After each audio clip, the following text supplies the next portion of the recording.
Science, technology, engineering and mathematics. How can these four subjects shape a country's economy? Well, to discuss more about this, joining us this evening is the first Vice Chancellor of the Uva Velassa University and the founder, Professor Chandra Embuldenniya, and the Director of Research at the Institute of Policy Studies, Dr. Nisha Arunathilaka. Good evening. Good evening. And on behalf of the Newsfirst team, I am your presenter, Zeenat Musafir. So, the first question I will put to Dr. Chandra Embuldenniya. Sir, what is STEM and what is the importance of a STEM education system? Thank you, Zeenat. STEM is the initials of the four subject streams: science, technology, engineering and mathematics. But how it comes up here is as a integrated system of education that will bring about a new fresh mindset to the students with a integrated learning. So STEM education is incomplete if you don't bring in the subjects that are really making this whole thing a complete experience for the student to understand real life problems. Now what we really lack is children thinking of the problem in relation to what they learn. Most of the time we find students in real life, they think about maths as a silo and geography as a silo, chemistry as a silo, physics as a silo, but actually none of these subjects by itself is not going to give you a solution for real life problems. So real life problems have to be taken out and then looked at with a very broad mindset that has got the integrated knowledge of these four subject areas plus aesthetics. We call it STEAM. Actually now STEM has become STEAM. In Sri Lanka, I don't think we have still started STEM in any school, but I can see the efforts being taken by, for example, the Education Ministry and the department to introduce this in the schools. But a whole lot of things are happening outside this country without even being mentioning about STEM experience, about integrated knowledge, integrated mindset, and about student-centered learning experiences to give this STEM knowledge, STEM experience. I really call it STEM experience. It is also, knowledge is part of the things that you learn from books, but experience is what you gain by doing something. Now, speaking of the importance of STEM education, do you think the Sri Lankan, the current education system in Sri Lanka supports this STEM experience? The interest from this education system is very clear, because I'm chairing a STEM committee for the National Science Foundation, and we have 4 people out of 10 people coming from the education side to get the contribution into our thinking, because we are a think tank. The STEM committee is a think tank, and these 4 people contribute immensely to the development of STEM education in our developing process. Most of our people think that you need to spend an enormous amount of money to get into STEM education. Now that also may be a thing that is affecting us in getting into STEM education in the schools. I would say it is not really so. You see, you really need to see, since we got all the subjects in place and we have a real critical mass of teachers in the school system, because our science educating schools are all 1AB schools in the country, and there is a very decent number of teachers.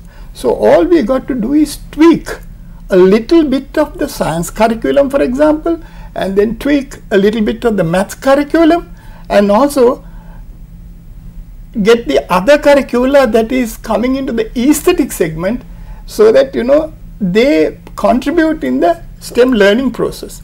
And the experiences that we give the students is based on designs and the stuff like, you know, getting their mindset to understand what is engineering. I mean, when our parents have a habit of encouraging children either to become an engineer or a doctor.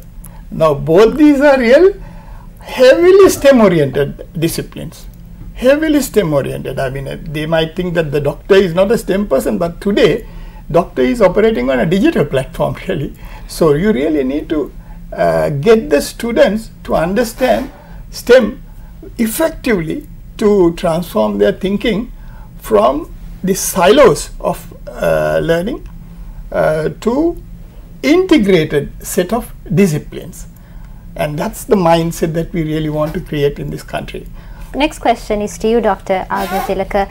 STEM education is a critical component in any education system, and it goes without saying that school children, particularly when you're doing your O-levels, that you need to concentrate more on mathematics, because if you don't pass mathematics, you can't go to your ordinary level examination or pursue any other higher education qualifications.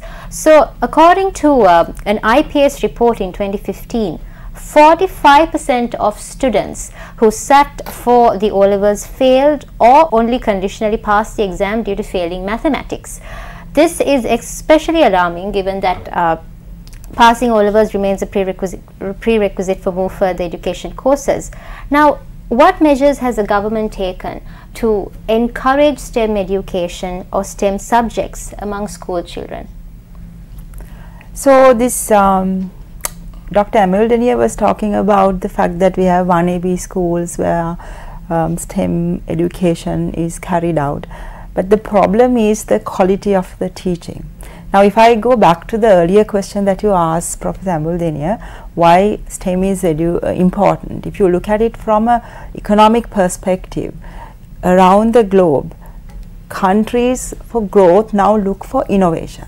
Earlier in the 1980s, you heard about garment factories and targets and efficiency, but now it is all about innovation.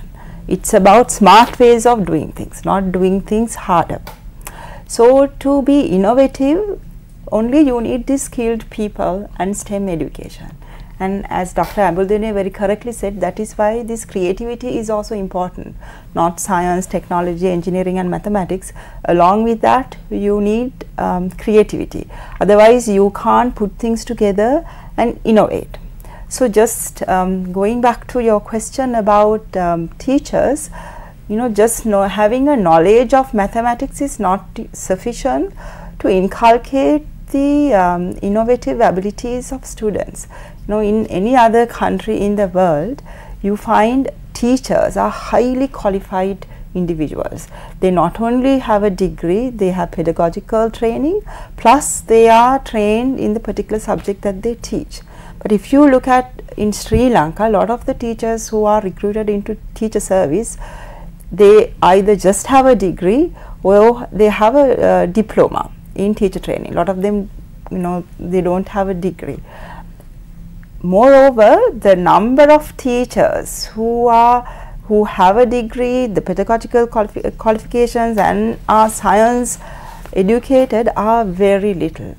At the moment, only Open University produces degree level teachers who are science qualified, and in a year they may produce less than 20 teachers a year.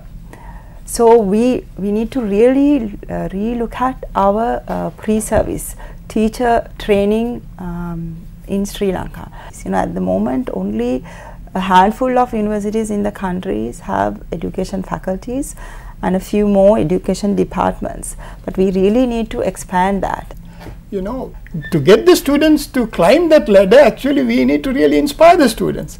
So, to inspire the students, we really need to give the students very good practical examples to start messing with. You see, all the time they start playing with these real life problems, and their enthusiasm is really going to capture their attention to solve these problems. Today, we have a bunch of students who are really all the time engrossed in cramming up and reproducing, regurgitating. Now, that is not what we really expect from the education system. The students must be immediately be capable of connecting these different disciplines to give solutions, give answers. Thank So you. if I may add to that, part of the problem is also this curriculum and this culture of exams, competition, going for tuition classes. So for children and for teachers to be innovative and creative, they need the time, because in the 1970s, 80s, children had time to make a kite or make a Vesak lantern. They learned a lot from that, measuring, a lot of mathematics, geometry. But today's children, they don't have time for any of those things. So actually education, while teaching STEM subjects, they should also give space for children to explore and innovate. Yes, thank you. Thank you, Doctor. And with that, we're crossing over for a short commercial break. Do stay tuned for more on the other side.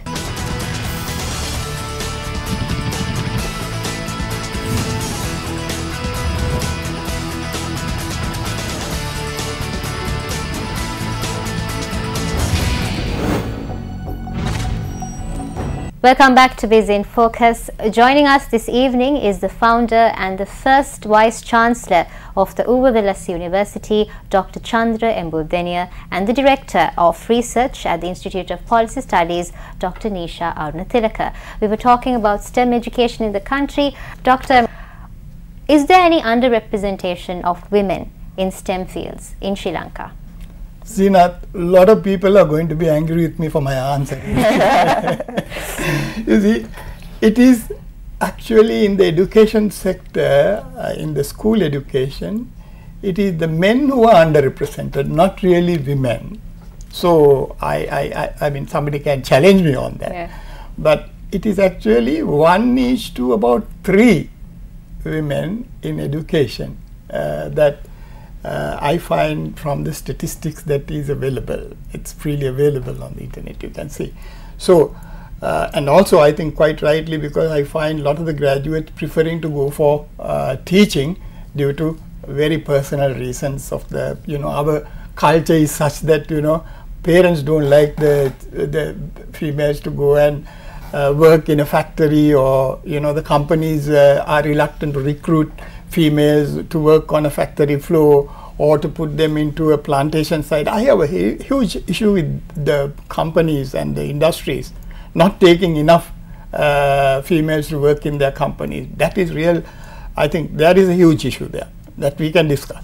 But on the education side, I must say that they have maintained a very, very healthy ratio of women to men. So the next, I think it's not only that, it's nothing to do with education, it's also to do with the labor market in the country. If you look at the labor market in the country, or if you compare it with other countries, OECD countries, in OECD countries about 40% of workers are either professionals or associate professionals. Okay. But in Sri Lanka it's only about 13%. And of that 13% also, large number are teachers and few doctors, and so we really don't have, our labor market doesn't offer too many lucrative STEM oriented jobs, and I think the males know that, so they don't really go into that from the education. Okay. Or the few people who do get into STEM education, get the engineering degrees, lot of them leave the country. So this is also why we find a lot of females in STEM education, but not so many males. yes. And now, talking about STEM education, it's not just about teaching the 4 subjects. It's also about making people aware of what STEM is and how important STEM education is, especially for our children. So, Dr. Embudenia, would you like to elaborate actually on that is exactly the problem. That is the challenge that we have. How do we really make people understand? Now, for children to understand what STEM is, we really have to drive the parents to understand how important it is for our country's development. Now, when you look at the issues that we have around us, we don't really produce anything that is of STEM oriented in our country to get that kind of feeling to our people. STEM is really, Nisha pointed this out very clearly, about innovation. Now, in raw materials in our country, how much of innovation has gone into take a higher value product in our country? We rather import things, or we rather export our raw material to somebody else to really add value and make them useful in the things that they are using. And our companies also must be interested, take a lot of interest in doing something in Sri Lanka for value addition. I can't really understand how people are so risk averse. You see, companies need to take a little bit of more risk than what they're doing. Here we are now in all our universities, they're trying to encourage students to be entrepreneurial, and there are funds that are being created for entrepreneurial development in our country. Now, what is entrepreneurship? Entrepreneurship is actually helping children to get, helping people to take a little bit more risk than what they have been otherwise doing, looking for a job, a safe job. So, on the one side, the companies are not doing enough for that, and also I think our parents are not doing enough for the students to really motivate the students to really take over, taking a little bit of more risk and then producing something using the vast amount of raw material that we have in our country. I don't think, these countries who are developed, for example, Japan, came from the ashes. You see, I mean, they virtually had lost everything after the World War II. We were only second to Japan, right? But today we are way behind all these other countries. All those countries have made use of the resources they have had in their country to develop.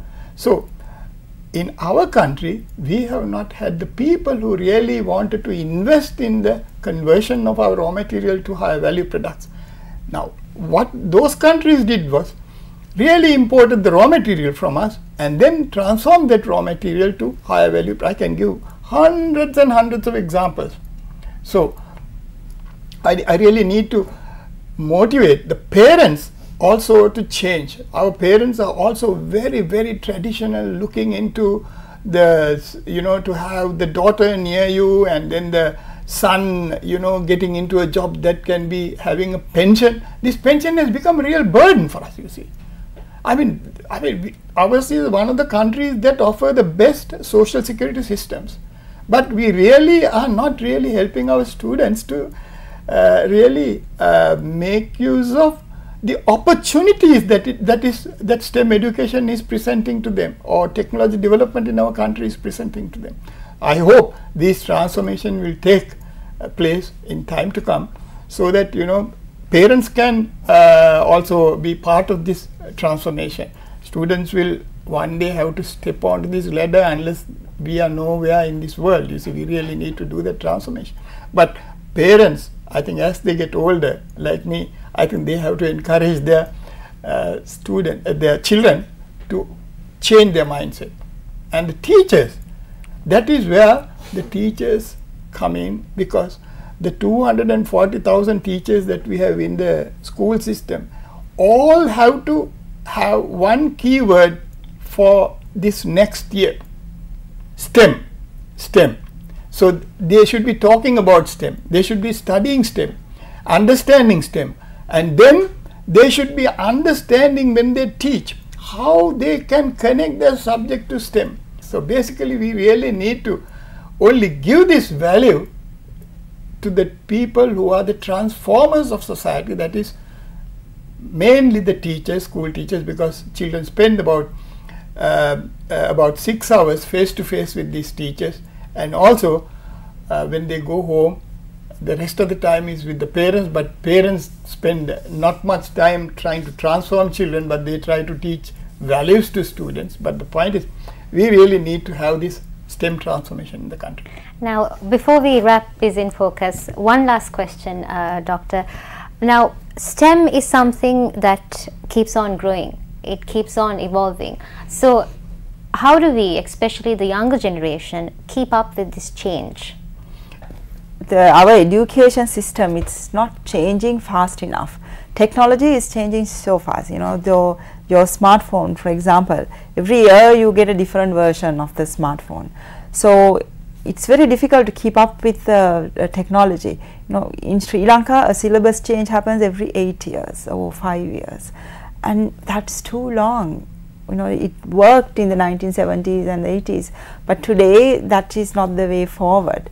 So now actually they are not teaching children knowledge, they are teaching children how to get that knowledge, because you know, you have access to knowledge everywhere through the internet. You can learn YouTube, you can learn so many things. You know, teachers need to just guide children how to get that knowledge and use that knowledge, and that transformation hasn't really happened in Sri Lanka, and we really need to go there if we are to keep up with the changing times and be innovative. Yes. Doctor, would you like to add something? Yes, actually, you know,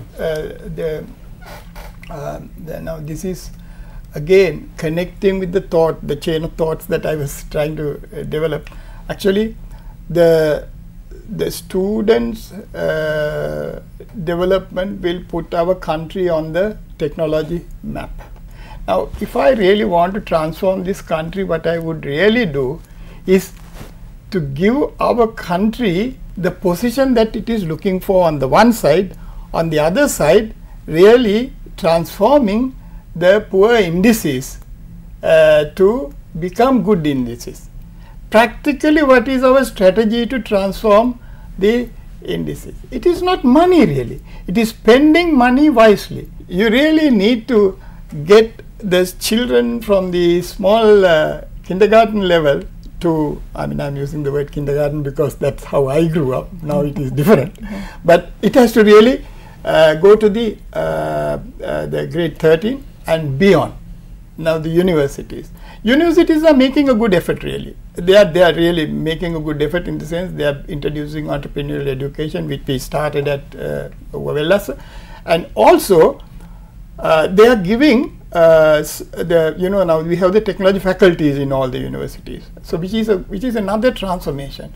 Now what has not been tested yet is how those students, graduates who are coming out of the technology faculties, where will they be employed, who is going to employ them, what are their career prospects, right?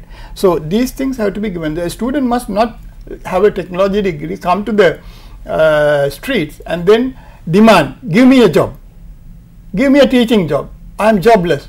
That means the university has failed, and also the degree program has failed, and also the student himself doesn't really understand what is expected of him by the society, because this idea of free education is absolutely what we really treasure in this country. I am a product of free education in this country, but the point is, I realized some point of time that I need to give back to society, okay? But most of the students really, from the day they get into the university or from the day they now it is going into even schools, that they think the society owes them a responsibility to teach them and also to keep them in a job and pay them, which is absolutely nonsense. You see, that mindset has to change. They must realize that we are borrowing from society to give back to society. We are not really producing a student to for the rest of his life depend on the government payment and also get paid until his death after retirement, pension. And that is what the parents are doing, aren't they? You see, I mean, I am not shy to tell that the government service is not productive. They are very good officers, or not productive, because there are too many people. We know the theory of marginality trends. The government service is really gone out over the top, you see. So we have too many people in the service. So naturally we really need to rationalize on that. I'm not saying that you need to sack them, but you really have to put them into better use in this whole system. If the government wants to do business, let them do business, but not at the taxpayer's expense. Now all that has to be really coming through our value addition to the national resource base. So how do we really think of the government service as a value adder to the the economy. Now, what is the role of this of the government in engaging STEM into the government's mechanism of production? Now, we have a whole lot of companies in STEM under the government, and they are big loss makers, big burden for the taxpayer, but we still continue to run them. But I haven't seen any kind of innovation coming out from those companies to say, let's save some money for the taxpayer. You know, it's absolutely, I'm using these words because it is really ridiculous for our country to be like this. We need a transformation, we need a change. So that's where this generation should connect, should think. We continue to really thrust those similar ideas to our students and really make them unproductive and become very dependent on a government system that is really unproductive, right? So basically, I really want to tell you that, you know, we have to transform the mindsets of a lot of people and then get on to the development, production, efficient, productivity, effectiveness. All these things must come at the top level. Thank you very much, Dr. Embuldeniya. And that's a wrap of Biz in Focus. Joining us this evening was the founder and the first Vice Chancellor of the Uva University, Dr. Chandra Embuldeniya, and the Director of Research at the Institute of Policy Studies, Dr. Nisha Arunatilaka. Thank you very much for joining us this evening amidst your busy schedules. And good night. Thank you for watching News First. Take care.